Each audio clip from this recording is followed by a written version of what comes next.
பாபா நேரில் வருவாரா? நிச்சயமாக வருவார். எந்த ரூபத்தில் வருவார்? அதுதான் இங்கே கொஸ்டின். ஏதாவது ரூபத்தில் வந்து நம்ம காட்சி தருவார். அதுதான் பாபா. வாங்க இந்த கதையை கேட்போம். ஒரு சகோதரர் மனைவி மகன்லாம் ஊருக்கு போயிட்டாங்க. ஹோட்டலுக்கு போய் சாப்பிட்லாமா அப்படின்னு யோசிக்கிறாரு. மழை வரா மாதிரி இருக்குது. கொடை எங்கே இருக்குதுன்னு தெரியல.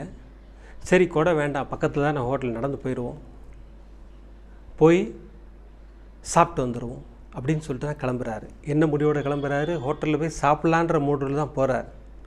ஹோட்டலுக்கு போகிறாரு. அங்கே வெளியில் இடி மின்னல் பயங்கரமாக இருக்குது. வேண்டாம், வாங்கிடுவோம், தோசையை வாங்கிட்டு வீட்டுக்கு போயிடலாம், வீட்டுக்கு போய் சாப்பிட்டுக்கலாம்.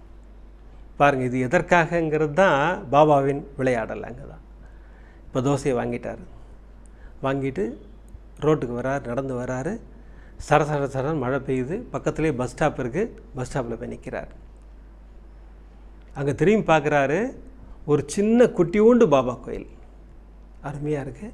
பக்கத்தில் ஒரு முனங்கள், சாய்ராம் சாய்ராம் சாய்ராம் சாய்ராம்னு ஒத்து கவனிக்கிறாரு. அந்த இருட்டில் ஒரு பாட்டி படுத்துக்கிட்டு இருக்காங்க, முணங்கிட்டு இருக்காங்க. மழை பெய்யுது, இவங்க சாப்பிட்ருப்பாங்களா அப்படின்னு இவங்களுக்கு எண்ணம் வருது. இவருக்கு நிச்சயமாக சாப்பிட்ருக்க மாட்டாங்க. ஏன்னா காலையிலேருந்து பெஞ்சிக்கிட்டு இருக்கு, இப்போ தான் விட்டுருக்கு. கொஞ்சம் கேட்டு பார்ப்போமா, அம்மா சாப்பிட்டீங்களா அப்படின்னு கேட்குறாரு. இல்லை தம்பி, காலையிலேருந்து மழை பெஞ்சிக்கிட்டு இருக்கு, இறங்கி போகவே முடியல, பாபாட்ட தான் வேண்டிக்கிட்டு இருக்கேன் அப்படின்னு சொன்ன உடனே இவர், அம்மா தோசை இருக்குது, சாப்பிட்றீங்களா அப்படின்னு கேட்குறாரு. கொடுப்பா, ரொம்ப சந்தோஷம்ப்பா அப்படின்னு சொல்லிவிட்டு தோசை கையில் கிடச்ச உடனே, பாபா ரொம்ப நன்றி பாபா அப்படின்னாங்க.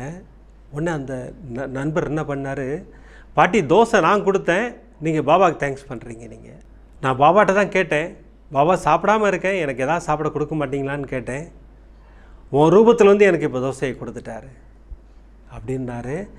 இவர் கண்களில் கண்ணீர் வந்துருச்சு. அப்போ அந்த பாட்டியின் கண்களுக்கு இந்த நண்பர் வந்து பாபாவாக தெரிஞ்சிருக்கார். பாபா இப்படித்தான் வருவார், இப்படித்தான் பாபாவை நம்ம தரிசனம் பண்ண முடியும். இது போன்ற தரிசனங்கள் தான் கிடைக்கும். பாபா நேரில் வருவார், நிதர்சனமான உண்மை. இது மாதிரி நம்முடைய லைஃப்பில் நிறைய வந்திருப்பார். நீங்கள் உணர்ந்தீங்கன்னா கமெண்டில் எனக்கு தெரியப்படுத்துங்க. நிச்சயமாக என்னுடைய லைஃப்பில் நிறைய இடத்துல வந்திருக்கார். இந்த மாதிரி திக்கற்று நிற்கிற காலத்திலலாம் வந்து கை கொடுத்து கூப்பிட்டு போயிருக்கார். அதெல்லாம் நடந்திருக்கு. அதெல்லாம்